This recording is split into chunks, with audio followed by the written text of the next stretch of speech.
Australia to the Karam Forum. I'm from Sydney. It is so awesome to be able to be here and to be able to share with you.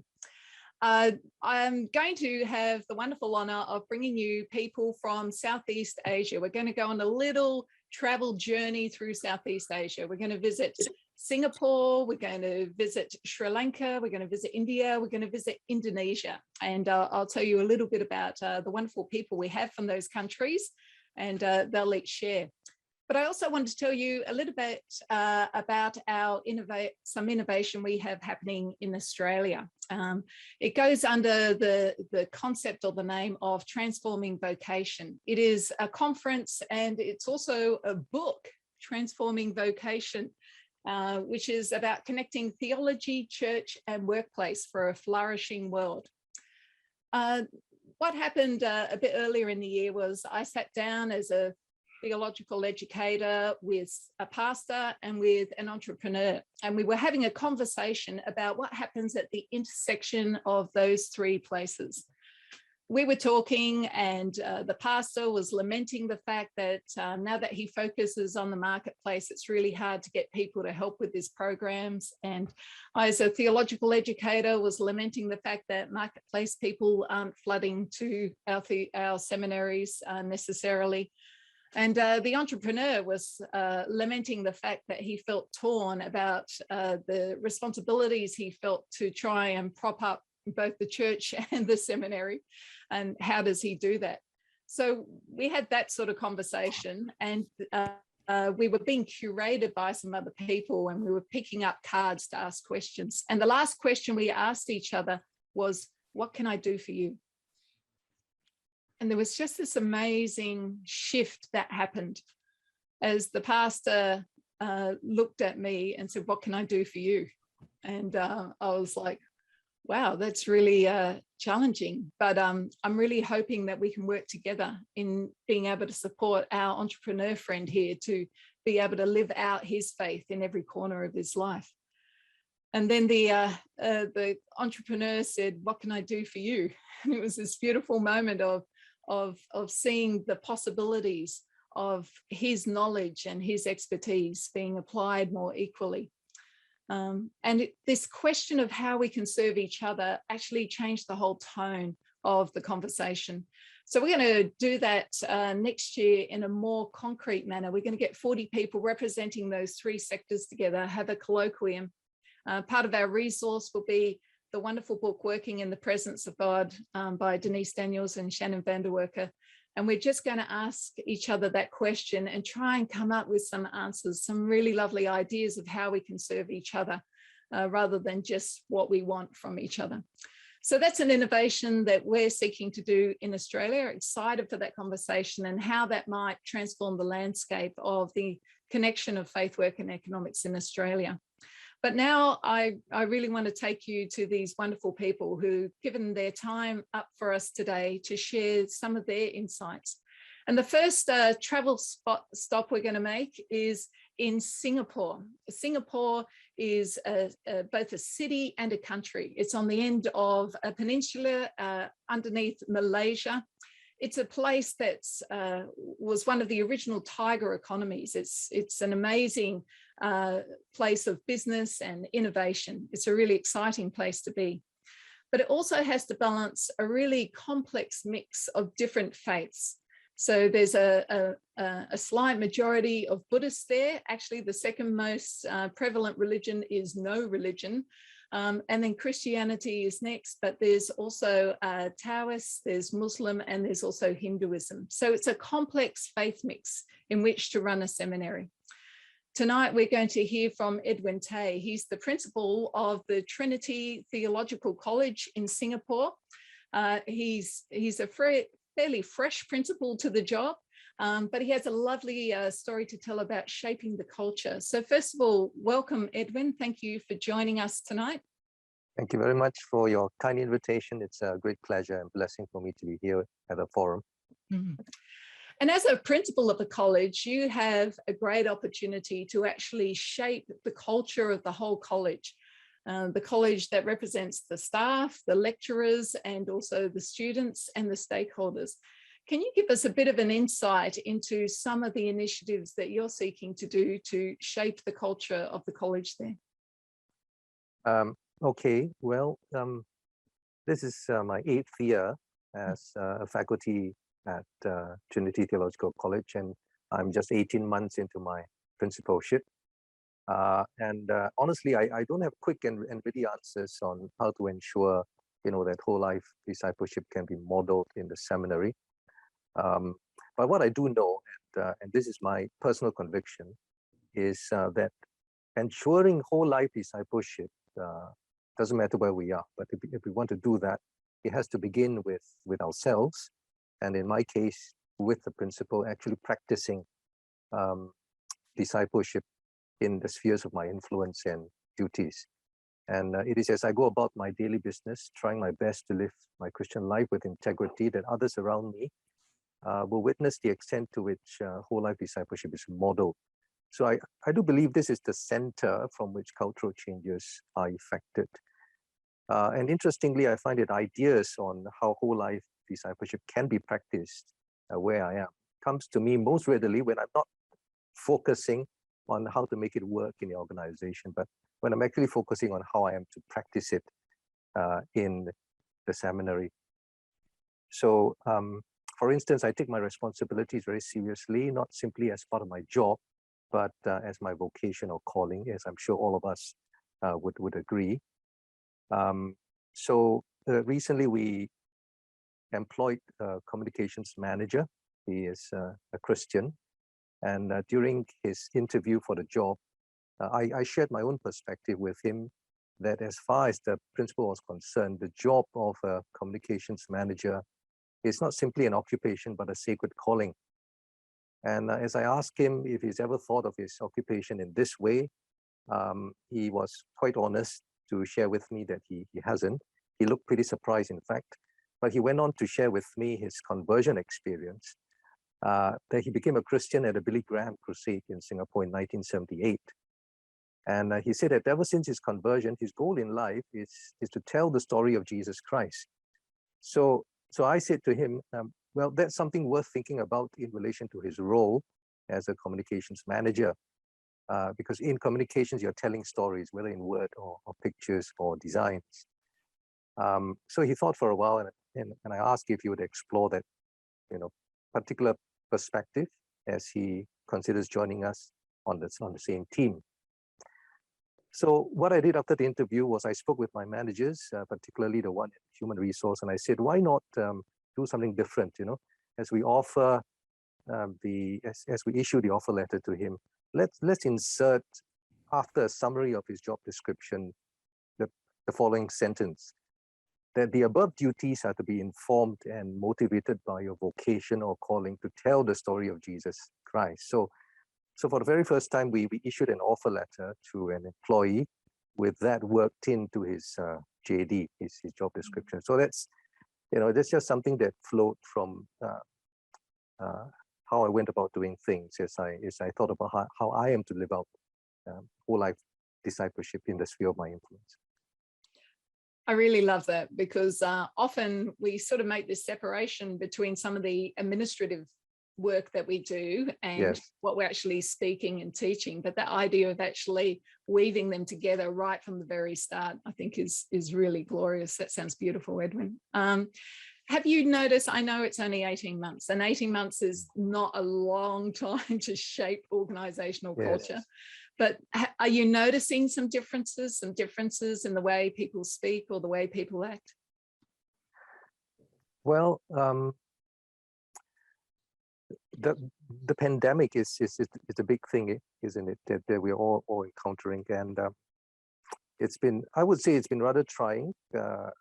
Trying 18 months because of the pandemic. Many of our old SOPs had to be thrown away. We had to construct new ones from scratch. We had to recalibrate the rhythm of community life for our formation.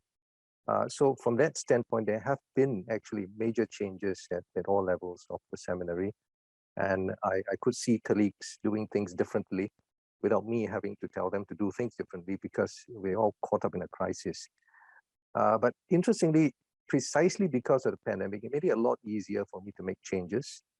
And there was no grounds, for instance, for comparison with the previous principal who was at the helm for 19 and a half years.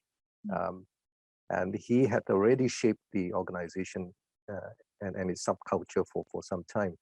So for all the years of his experience, he hadn't actually lived through a pandemic. So it was tough for me because there was no precedent to rely on. But it was also easier to lead precisely because of the pandemic. And the whole team at the college had to start from scratch in many areas of our life together. So apart from the operational SOPs that we had to work out from scratch, there were other things that I did when I took over as the principal.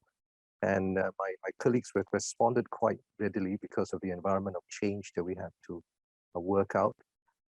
One of which is to have an evaluation of a year at the end of each academic year. And I thought about that because it's kind of like an extension of what I do in my own personal discipleship. After every semester, I would take a retreat somewhere. I would review the entire semester and try to discern the presence of God in major meetings, in ordinary life events, and just ask him for directions as to how to move the college forward. So I thought, why not extend that to the corporate setting of the seminary?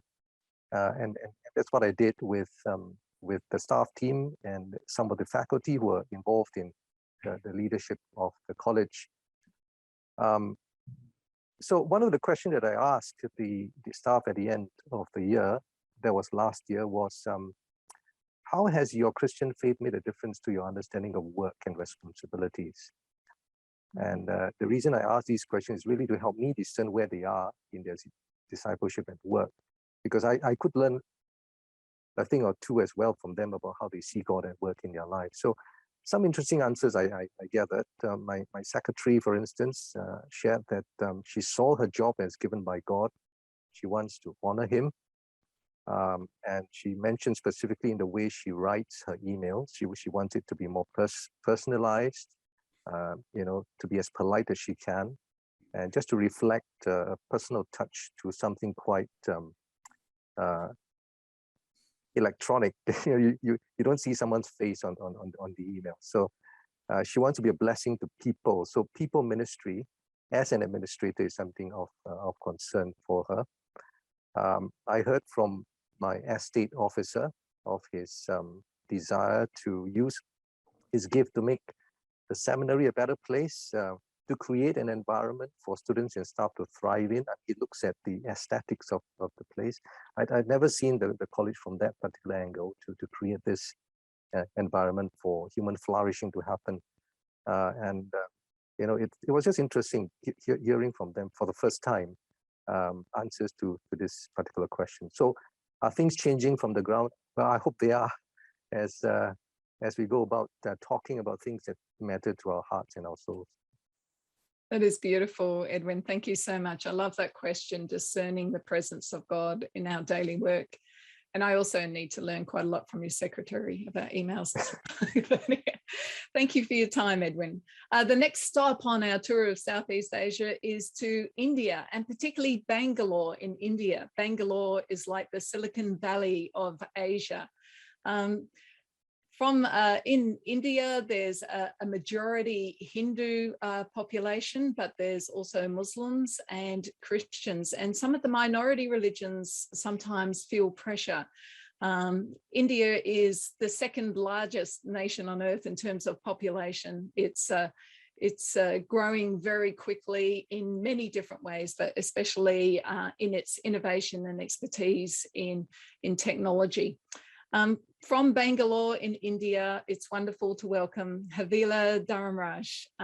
She was commended to me as a wonderfully gifted teacher, and that's particularly what I want to focus on as a lecturer.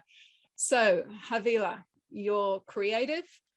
What do you see when students first come to you in terms of this invisible sacred secular divide, how they separate out faith, work and economics? Can you give us some insight into that in India?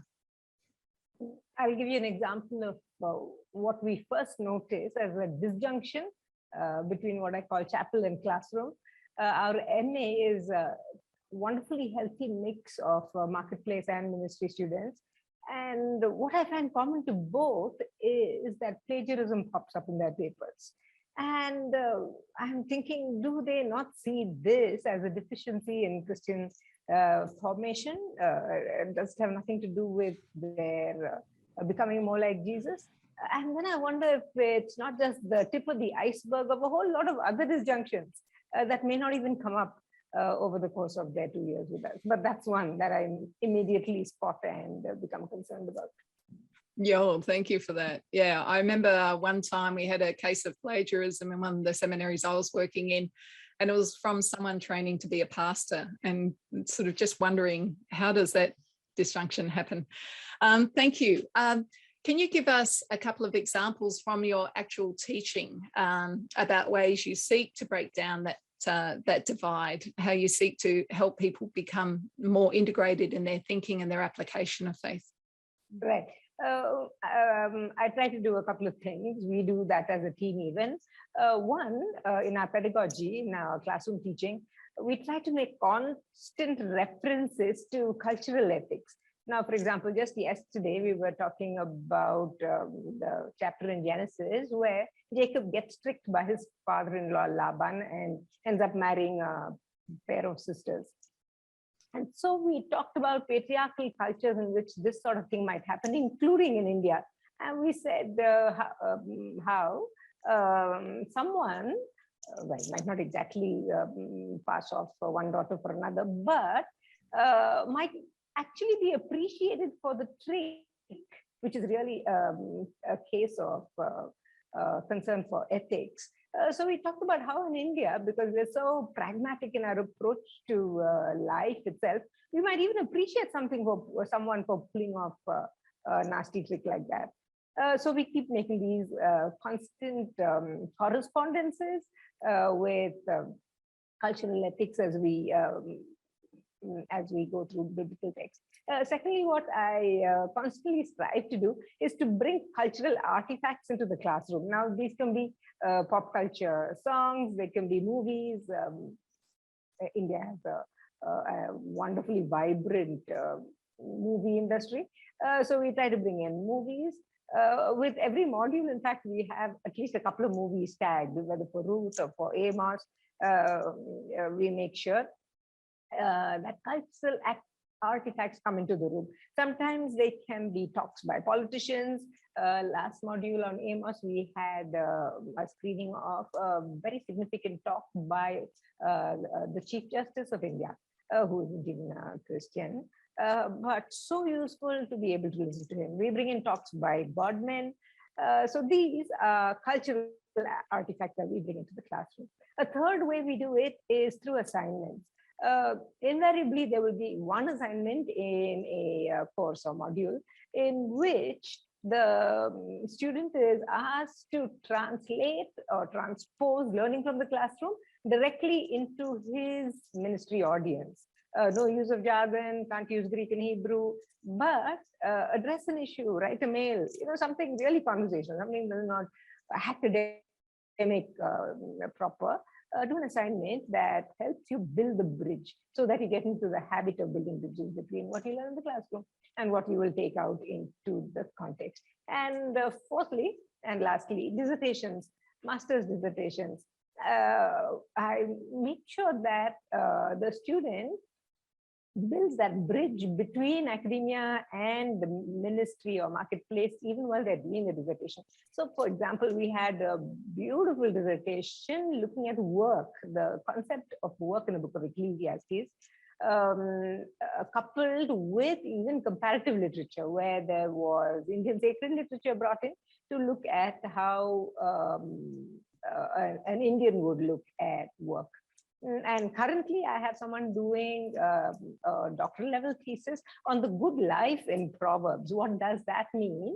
And is there comparative literature, Indian literature, that can speak into that alongside Proverbs? So we make sure that this divide or disjunction gets demolished by these four ways: through constant references to cultural ethics, to bringing in cultural artifacts, to assignments, and to dissertation work. That is awesome, Havilah. Thank you so much. I love the cultural artifacts concept. I would love to see the way Bollywood movies would actually be interpreted in light of scripture. I just love it. We're moving now just a little way off India. This is to the island of Sri Lanka, a beautiful pearl-shaped island, an island that has many strong ethnicities, where there was actually civil war until about 13 years ago. But an island that since then has experienced remarkable growth. In fact, it punches way above its weight in terms of innovation. It's really moving from an agricultural type-based economy to more textiles and again, telecommunications and technology. And in terms of its religious makeup, Buddhism is the most prevalent. There's also Hindu, Muslim populations, and a tiny minority of Christians. So what's it like to be principal of a seminary in that context? We welcome Ivor Poobalan, who's principal of the Colombo Theological Seminary, to be able to address us today. He's actually in Kentucky. He's actually traveling in America. But it's wonderful, Ivor, to welcome you. And I wonder, in your particular context, what does it look like to actually challenge that sacred secular divide and try and get people to connect their faith with their work and economics? Thank you, Kara, and it's a great pleasure to be with all of you on this forum. In terms of Sri Lanka, and as we think about whole life discipleship, the first time we had this conversation in Singapore, we called it the sacred secular divide, SSD. And it really has emerged out of the dissatisfaction in Western Christianity of this disconnect between our understanding of scripture and how we practice our Christian faith. And looking deep into that, the discovery that it really emerged out of our dependence on the philosophical background in which Christianity developed in those first few centuries. So the sacred secular divide really doesn't come out of the Bible, but it comes out of Greek philosophy and the division between the material and the spiritual. So when I thought about Sri Lanka, I asked myself, what is it that causes us to have a similar kind of divide between what we consider things of God and what we consider things of the world? And I realized that we too have our own philosophical base. As you mentioned, Sri Lanka is predominantly Buddhist, but secondly, we have a large community of Hindus. And so we are informed by the philosophies of Buddhism and Hinduism, which together view the transcendent as superior. That which is material, that which is tangible is seen as inferior. And there is this constant sense that whatever is transcendent is what makes life worth. And so within Buddhism, for instance, you will have the Buddhist priesthood, or the Sangha as we call it, where you have people who have renounced everything in the world in their pursuit of nirvana, and they do that by withdrawing or escaping from the world. And so that culture seeps into everything that happens within the church. We carry that culture into the church, and we view the transcendent or the heavenly as superior to everything that goes on earth. So I think that's the challenge that has led to the difficulties we have in the church. For example, the full-time worker is always viewed as the one with the moral high ground over what we call the lay Christian. So spiritual activities like reading the Bible or attending a prayer meeting or taking part in a fasting are honored more than farming or journalism or homemaking. It's very rarely that you will find the honoring of a homemaker in a church, because those are seen as things you do in this world. But certainly, if a person gets converted and joins the church, subliminally, the person understands that what's most important is to show up at the church prayer meeting and to make sure you're in all the church programs, and at the cost of the time you would give to your vocation. Mm.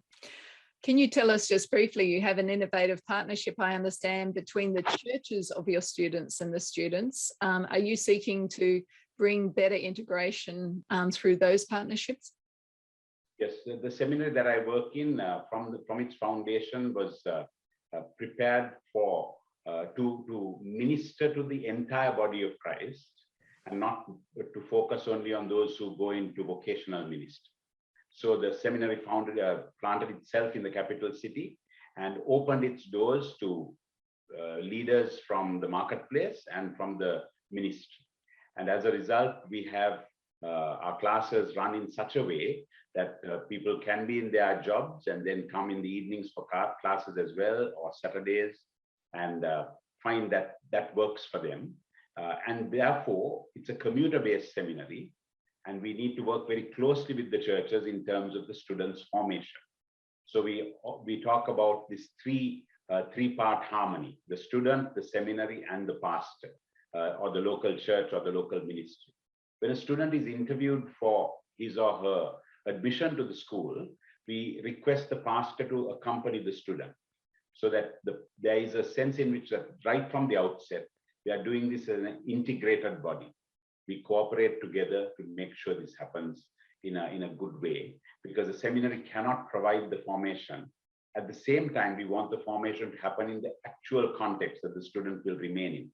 One of the things that I got encouraged by, in 2016, we did a survey of our alumni, a little over 380 alumni, and we found that only 7 were no longer in their ministry or Christian leadership position. And we realized that it was primarily because they had not been removed from their context in order to be given theological training. Mm-hmm.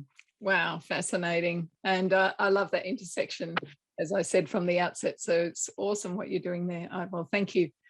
We now go to our last stop. We go to Indonesia, which is the 4th largest country by population. It's the largest by population Muslim country in the world. It's also the largest island country in the world. It beats Australia. Anyway, it's also another powerhouse economy in Asia. The Indonesian economy is growing really rapidly and having a huge impact. As I said, it's majority Muslim, but the next largest proportion in the population is Christian. It might seem strange that Christian seminaries, there are a lot of them in Indonesia. That's not the way we sometimes imagine a majority Muslim country, but their constitution actually protects the rights of different religions. And so I'd love to introduce you to Sutrisna Harjanto, who is the principal of the Bandung Theological Seminary. He's joining us tonight. And I wondered, what are the particular challenges you face in the Indonesian context of faith, work, economics, integration, Sutrisna? Thank you, Kara. Greetings from Bandung, Indonesia. Yeah, I will mention about external challenges and internal challenges. So, yes, there is a growing intolerance among the Muslim neighbors in Indonesia, especially in the past 30 years, I guess, and even longer than that. But faith and work integration, economic integration, actually is a golden bridge to have a good relationship with our neighbors. Because when overt and verbal expression is limited and symbolic expression is limited, a dedication that is shown through daily life work for the benefit of the society give the credibility for Christians in many places to have a meaningful and good conversation with their colleagues. So that's another side. And also in the context of a growing intolerance where Christian presence is suppressed in some parts of the area or workplaces, the prayer meetings that the Christians have in offices, in workplaces, is a sign of God's presence, a confirmation for them, so they can support each other to bring their faith and to still have their identity and mission in their workplace. That's the external situation. But the internal challenges, I think, is bigger because the dichotomic mindset among church leaders and seminary leaders is still very strong, especially within the evangelical circles. So it is something that's still new, still need to grapple. That the grassroots has go on for the integration, but the church leaders and seminary leaders is still perhaps 30 years ago, 50 years, even 50 years ago, having the perception on evangelical theologies. Thank you, Sutrisna. And unfortunately, we're running out of time, but can I commend to everyone to have a look at a very innovative master's program that Sutrisna has developed. Sutrisna was actually trained in America, did his PhD in America, has a book on vocational discipleship. But I also want to commend to you a book that's been developed that actually reflects this global mission of breaking down the sacred secular divide and integrating more positively faith work and economics. It's Ivor, Edwin and Havilah were all part of a series of interviews conducted by Mark Green of the London Institute for Contemporary Christianity and also by Ian Shaw, and their book has come out recently, Whole Life Mission for the Whole Church, and I commend that to you. Next year at the Karam Forum in our global session, we're hoping to hear from African and also South American theological educators about some of the work that they're doing as well. So this is an exciting time to be listening to each other. I hope you found that session both enriching, encouraging, and also challenging and inspiring. And we look forward to participating with you in the rest of the Karam Forum. Thank you.